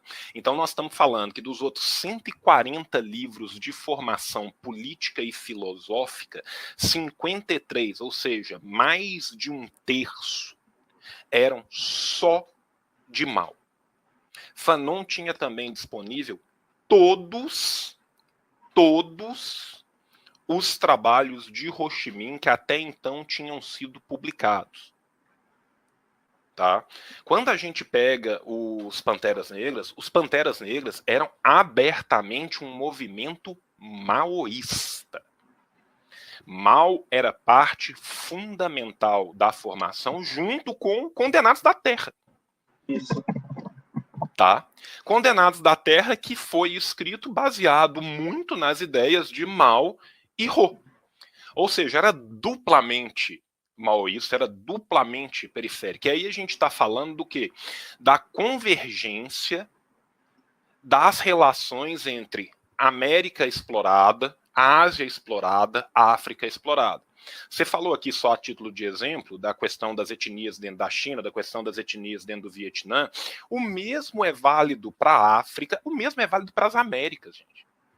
A gente não consegue entender o que é a América Latina sem entender o que é a exploração constante, centenária, não só dos povos que foram trazidos forçosamente para cá, mas dos povos daqui que foram forçosamente colonizados e escravizados. Você não consegue entender o que é a experiência boliviana se você não entender quem são os quechuas, quem são os aimaras, quem são aqueles povos que ali estão. Você não consegue entender o que é o processo de colonização sem entender essas diversas batalhas. No Brasil, a exata mesma coisa. E a gente ainda tem uma tendência muito maior do que os povos do norte da América do Sul de invisibilizar os nossos povos originários daqui. Que eles têm uma tendência muito menor. Na Argentina e no Uruguai, eles foram sistematicamente massacrados, assassinados, extirpados de sua existência, e hoje em dia, de fato, são minorias mesmo, porque foram extirpados como política de Estado crioula, principalmente. Que é um detalhe muito importante para a gente entender como que essas revoluções primeiras desses povos, na verdade, não foram tudo menos revoluções populares. Como que o povo continua a ser massacrado sobre a égide dessas revoluções, que se diziam liberais, que se diziam ilustradas. né? O maoísmo hoje, ele continua fundamental, importantíssimo para lutas periféricas no mundo inteiro. A Ásia é permeada por elas. Permeada. Se você pega os partidos, a Índia é um lugar interessante da gente falar, porque assim, movimentos pequenos da Índia, uma reunião pequena na Índia tem 30 milhões de pessoas, né? Então, assim, um partido pequeno da Índia é um partido de 25 milhões de pessoas, 25 milhões de militantes, é um partido pequeno local, né? Então, assim, a gente não tem um partido maoísta, a gente tem diversas frações maoístas pela Índia inteira, muitos deles coligados, alguns deles não, entre si, que bebem diretamente da fonte de Mao. A guerrilha filipina do Novo Exército Popular bebe diretamente da fonte de Mao, né? Então, assim, se a gente for pensar no que é o pensamento de Ho Chi Minh, o pensamento de Ho Chi Minh, né, pelo prisma do Kaisone von Vihane, aí, tipo, gente, eu não falo Lao, né? Se alguém falar Lao, por favor, corrija a minha pronúncia. Ele foi extremamente importante na formação do Partido Comunista do Laos, né, o Partido dos Trabalhadores Comunistas Revolucionários do Laos. Eu acho que essa ia ser a melhor tradução. Então, esses são movimentos que permeiam a Ásia. Existem diversos partidos e movimentos maoístas que funcionam ainda na África, na América, inclusive na América do Norte, o maoísmo continua muito forte na América do Norte. Tá? Se a gente for pensar o que era o Sendero Luminoso tinha uma influência profunda também das obras do Mao. Se você lê o Gonçalo, você está lendo mal quando você lê Gonçalo. Né? O Abimael Guzmán, o Gonçalo. Então, assim, isso são movimentos que foram extremamente importantes, continuam sendo importantes, e que bebem dessa fonte por quê? Bebem dessa fonte porque o marxismo-leninismo, né? No caso, o maoísmo. Agora, vamos falar de maoísmo, vamos falar de pensamento Mao Tse-tung? É uma pergunta a se fazer. Se a gente for fechar a questão com o Partido Comunista da China, a gente não vai falar mais de maoísmo desde o 9º Congresso do Partido. Desculpa, desde o 14º Congresso do Partido. A partir do 9º falava em maoísmo, do 14º em diante voltou para pensamento Mao Tse-tung.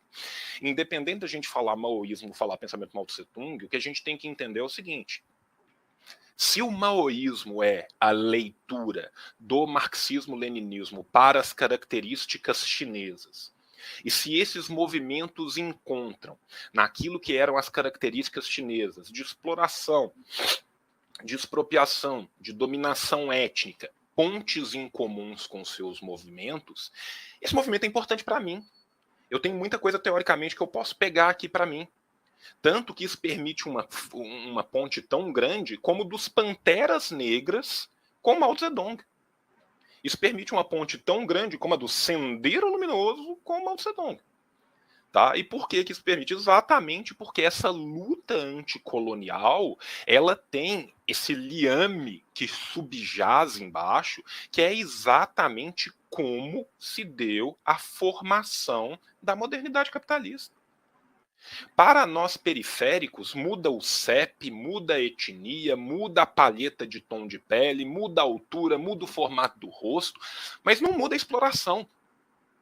Não muda a forma como as formas econômicas foram forçadas garganta abaixo com o sangue, suor e linfa do povo. Então, enquanto houver a exploração do homem pelo homem sob a base desse mesmo regime, Ho Chi Minh, Mao Tse-tung, Franz Fanon, Amilcar Cabral, Kwame Nkrumah, Mariátegui, Aníbal Ponce, todos os demais que eu não vou citar aqui, vão continuar sendo tão necessários e atuais hoje como foram ontem, como foram no dia que eles foram escritos. Tanto que um bebia na fonte do outro, e quando você lê todos, você começa a falar assim, porra, é até meio repetitivo, a galera falando a mesma coisa, fala a mesma coisa, porque continua a acontecer a mesma merda em lugares diferentes. Ô, João, esse ano a gente vai lançar o segundo livro da coleção Quebrando as Correntes, né? Raça, Classe e Revolução, a luta pelo poder popular nos Estados Unidos. E a gente vai traduzir alguns textos inéditos dos Panteras, outros já estão circulando em português, vai fazer novas traduções. E aí, Panteras, Young Lords, que era a organização de jovens porto-riquenhos, né, os boina marrons, de mexicanos, ticanos, asiáticos, povos indígenas e por aí vai. E esse conjunto desses povos é muito interessante, que tem 3 nomes que eles sempre citam: Mao Tse-tung, Che Guevara e Fanon. Assim, é um negócio, esse movimento revolucionário antirracista nos Estados Unidos, de descendentes de asiáticos, de mexicanos, de porto-riquenhos, Mao Tse-tung, Che e Fanon. O que é engraçado, porque hoje em dia tem um pensamento cabaço por aí, gosto de falar que Che era racista, né? O auge da luta antirracista nos Estados Unidos tinha Che Guevara como grande referência de luta antirracista, e aí o liberalismo, a ideologia dominante, conseguiu fazer mais esse milagre e transformar uma referência dos anos 60 e 70, e 80, eu diria também, de luta antirracista, de luta anticolonial, em um suposto racista maldito, supremacista branco, quase um Klux Klan. É coisas fantásticas da ideologia dominante. Mas, meu querido João, a gente já está indo para 1h40 de live. Eu sou contra abrir para as perguntas, porque, inclusive, a galera estava falando de outras coisas muito aleatórias enquanto tu estava falando. Eu achei ótimo, estavam debatendo o que é vermelho e não sei o que mais lá e por aí vai. Eu quero fazer mais uma pergunta final, e aí, João, seja rápido. Isso é importante da resposta, para a gente ir para as considerações finais. João, existe uma crítica que se faz, e que eu até acho correta, que existe um manejo problemático de grande parte dos autores da periferia do sistema capitalista, da dialética marxista e da epistemologia marxista. Então, acho que o mais famoso é o livro clássico, né, do Stalin, História do Partido Comunista, a História do Partido Bolchevique, do Partido Comunista da União Soviética, em que tem aquele capítulozinho lá do Stalin sobre o materialismo histórico e o materialismo dialético, que o Louis Althusser elogiou, mas que ninguém gosta fora o Althusser e o Stalin, né? E aí o Stalin é acusado de não compreender a dialética, de ter uma dialética dual, mecanicista, assim como o Mao é acusado de ter uma dialética monista, né, que na verdade não era uma dialética, era um dualismo confuciano muito mais do que qualquer outra coisa, embora o Althusser também gostasse da dialética de Mao, o Althusser era um cara diferente, né, da média. E tem outra característica muito interessante, que grande parte desses pensadores escreveram pouco sobre filosofia, ou quando escreveram, tem uma perspectiva muito eclética. É o caso do Mariátegui, né? As considerações do Mariátegui sobre filosofia, pego o Jorge Sorel. Mariátegui gostava do Nietzsche, que é uma coisa que eu tenho dificuldades, inclusive, de entender isso até hoje, o que é que o Mariátegui viu no Nietzsche, por aí vai. E aí, a nível de teoria do conhecimento, a nível de filosofia marxista, como é que tu vê essa relação da filosofia marxista com esse marxismo periférico, esse marxismo anticolonial? Qual é o nível de problema da coisa? E, ao mesmo tempo, que é uma coisa que também me angustia, e eu fico impressionado como as pessoas não conseguem, não se inquietam para dar respostas para isso, como o único marxismo, dentro da sua diversidade, que teve sucesso prático, porque a prática para o marxismo é o critério da verdade, e essa prática é a emancipação, é a revolução, né? Como o marxismo que conseguiu sucesso político tinha um domínio aparentemente tão pobre de filosofia, de teoria do conhecimento, de dialética marxista? Cara, eu vou me permitir fazer uma digressão um pouco maior aqui e tentando ser o mais rápido possível. Eu vou começar pelo Mariátegui. O Mariátegui, ele sempre se manteve cristão, né? O Mariátegui sempre se manteve acreditando, não necessariamente naquele Deus cristão, mas num Deus, num ser de bondade, numa imanência. Inclusive, o Mariátegui é bastante metafísico nos seus livros. Para quem já leu o Em Defesa do Marxismo, Em Defesa do Marxismo é um livro metafísico pra caralho, né? O Mariátegui era influenciado não só pelo Sorel, que todo mundo na época odiava, menos o Mariátegui, né? e todo mundo depois continuou odiando menos o Mariátegui, como o Mariátegui era influenciado até pelo Unamuno, que era um filósofo cristão até bastante conservador da Espanha, mas que teve um papel importante na política do Peru da época da formação do Mariátegui. Então a gente primeiro tem que entender essas pessoas nos seus contextos de formação. Se o Mariátegui o Mariátegui era uma criança numa família extremamente católica, cujo pai o abandonou, ele teve uma internação prolongada de anos numa cama, teve a juventude mais horrível e cabaço possível, e depois ele se autoeducou, vai virar periodista, começa escrevendo para periódicos, que era o Mariátegui era basicamente o Amaury Júnior de Lima, no começo de carreira. Tanto que ele renega muito esse começo de carreira. Ele escrevia para um periódico chamado El Turf, que cobria festas. Depois ele vai se politizando ali dentro exatamente pela influência do pensamento italiano que ia entrando dentro do Peru, e depois, quando ele é expulso do Peru, ele tem de fato a sua grande formação, seu grande contato. Então, assim, ele mantém várias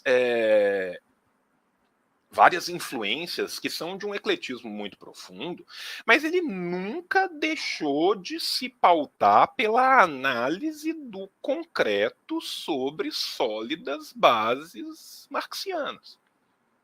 Quando eu pego a biblioteca de Fanon, e eu só posso elocubrar acima do que Fanon teoricamente leu, porque Fanon escreve a esmagadora maior parte dos seus escritos fugindo da morte, porque ele era constantemente perseguido pelo serviço secreto, não só de França, mas principalmente pelo serviço secreto francês, vez que ele abandonou tudo para se tornar um revolucionário.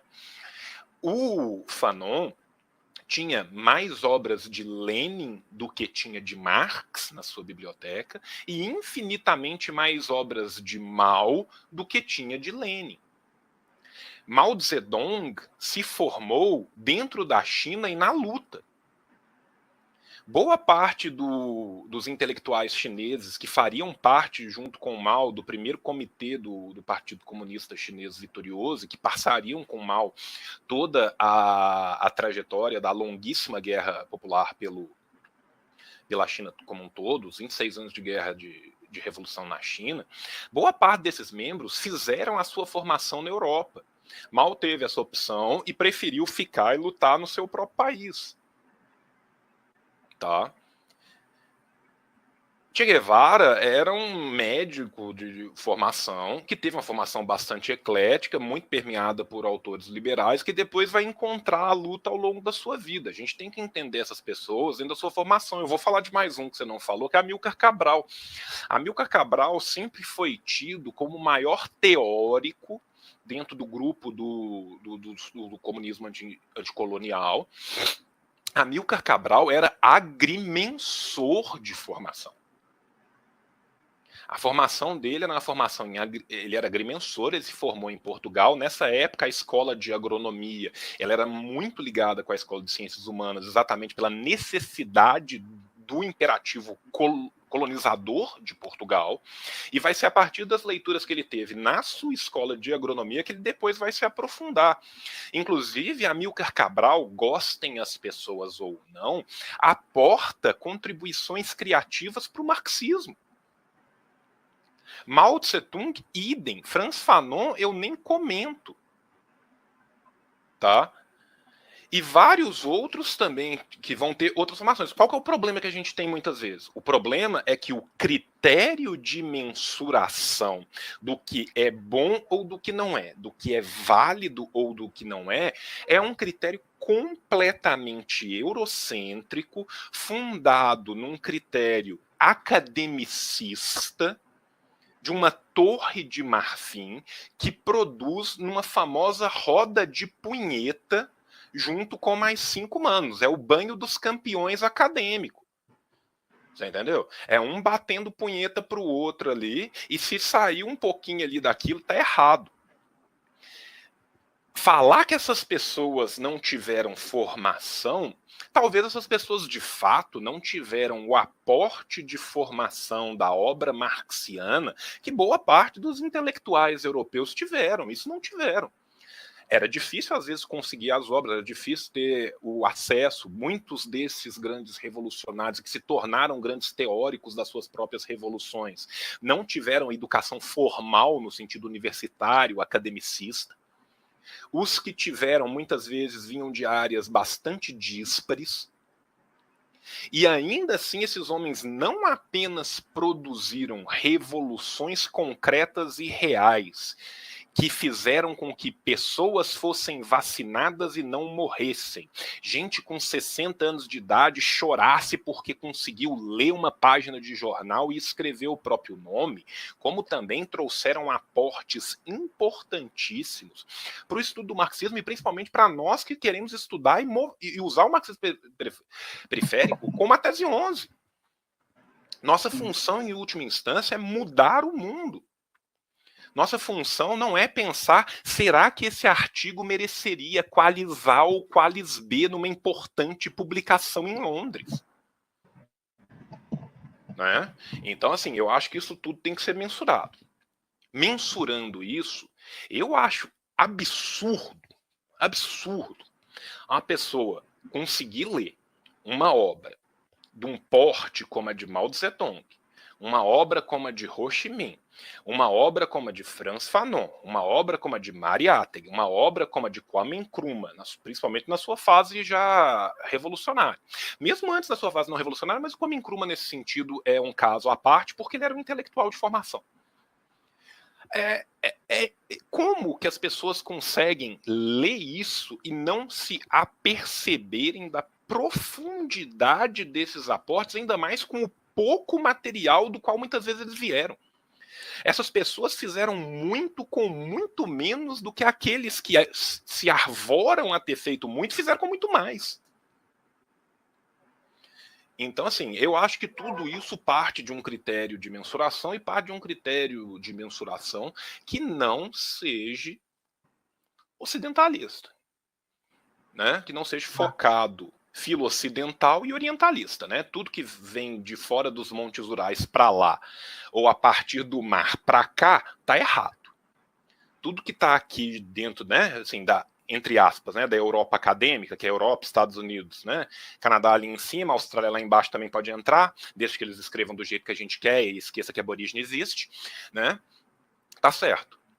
Então, se a gente sai desta porra, a gente consegue se aperceber dos importantes aportes teóricos que essas pessoas trouxeram, né? E assim, você me desculpa, Fanon é um cara que, quando vai escrever sobre violência revolucionária, bicho, desde Engels não tinha um bagulho que pegava tanto fogo, que trazia tanto pra gente. Mao Tse Tung é um cara que, quando vai escrever sobre estratégia militar, é um monstro. Mao Tse Tung é um cara que, quando vai escrever sobre estratégia de condução revolucionária, o que esse cara conseguiu fazer, o que essas pessoas, porque a gente tem que entender que isso não era um cara, isso era um grupo enorme de pessoas e cada vez crescia mais, sabe? O que Amílcar Cabral faz com as bases da teoria marxiana para poder extrapolar aquilo, para entender a história africana e combater a falsa ideia que o marxismo negava a história aos povos negros, aquele discurso de Amílcar Cabral na Tricontinental, cara, aquele devia ser lido por todo militante marxista do planeta para poder se chamar de militante marxista. Enfim, é isso e muito obrigado. João, maravilhosa a resposta. Eu quero fazer 2 comentários antes de falar. Primeiro, segundo Maila, eu olho para você como Caetano Veloso olha para mim. E aí, estava conversando agora com o Cauê no chat, tá dizendo que eu sou apaixonado pelo cérebro de João, é uma coisa que eu tenho muito tesão, né, na cabeça desse homem. Segunda coisa, enquanto o João falava que meu grupo do WhatsApp estava empolvoroso, né? Porque o grupo do WhatsApp ele tem basicamente Euclides, que é o general do povo, né? O nosso Nelson do século XXI, Eribaldo, que é o Adorno, né, do século XXI, e aí já se vê que não é um negócio muito positivo, né? Maxwell, que é em cima do muro, né? Um cara que é é o social-democrata e o Fanon do século XXI, que sou eu, né? Que eu sou bonito também, o Fanon era lindo. Vê, eu quero já deixar um convite, João, para quando você tiver tempo, voltar aqui no canal para a gente fazer o aguardado vídeo, porque isso é pedido que só a porra no Instagram, que é o vídeo sobre a Coreia Popular. Vamos sim. O vídeo sobre a Coreia Popular, porque eu tenho aquele texto escrito no blog da Boitempo, né, que inclusive foi o texto mais lido do blog da Boitempo em 2019, estava em 5º lugar, só que depois aconteceu o bagulho da Coreia, o texto subiu, foi comparado pra caralho, e terminei em primeiro. E aí eu tô há muito tempo para gravar um vídeo no canal sobre a Coreia Popular, só que com a quarentena, como eu não gravo em casa, eu gravo na casa de Jorge, tá difícil, não pode, né, se deslocar aí para casa de Jorge, e a gente aproveitar e gravar essa live sobre a Coreia Popular, então já fica o convite, a gente vai marcar o dia. Então, o pessoal que está sempre pedindo a live sobre a Coreia Popular, a live será marcada. Segunda coisa, mensagem muito importante, o trabalho de comunicação do canal, no Instagram, em todas as redes, ele se mantém a partir do apoio da galera que ajuda a melhorar e a manter o canal, né, a partir do apoio, que é o mecanismo de financiamento coletivo. Estou a partir de R$2, então vou colocar aqui no link do chat do meu Apoia-se, então quem puder ajudar é muito importante para a gente manter e melhorar esse trabalho. Segue do Apoia-se.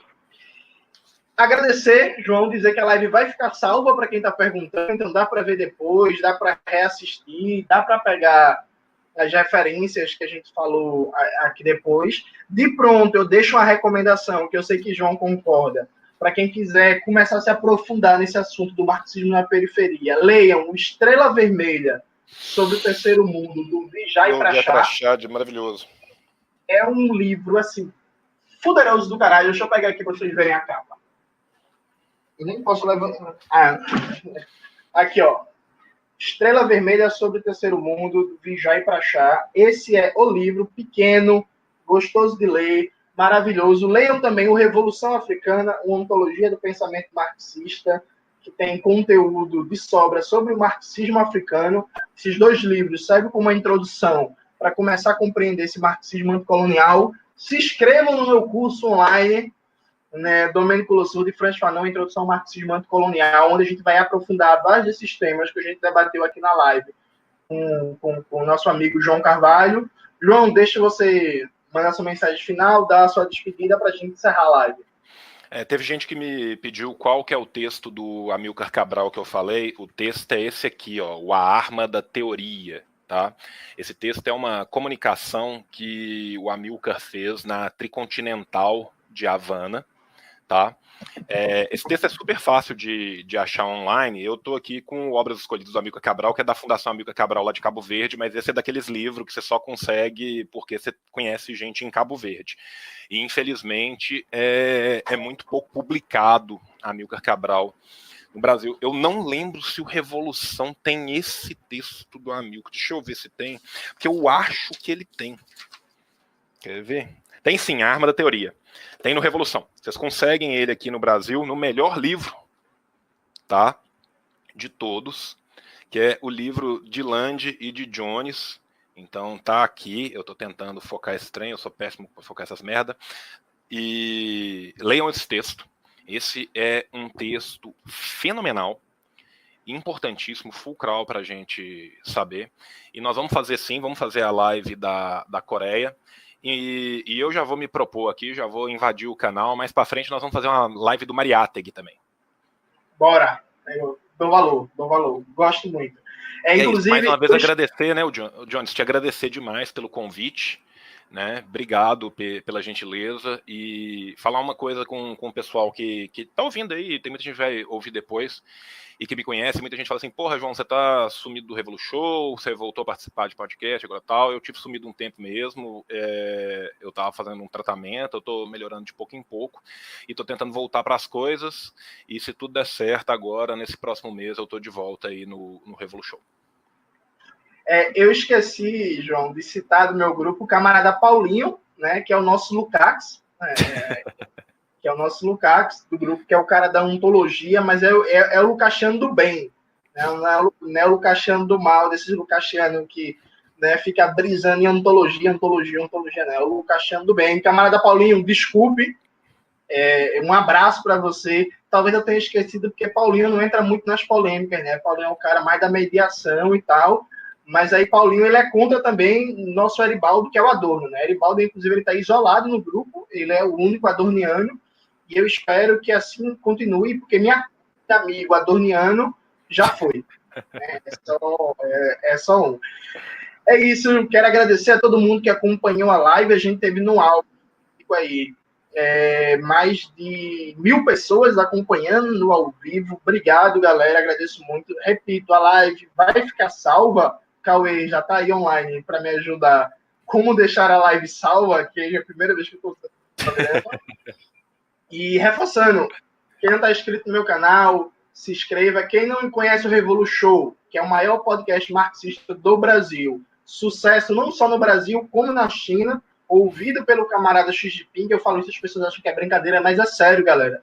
Ele falou pra gente via Partido Comunista da China, via PCB, que escuta o Revolu Show.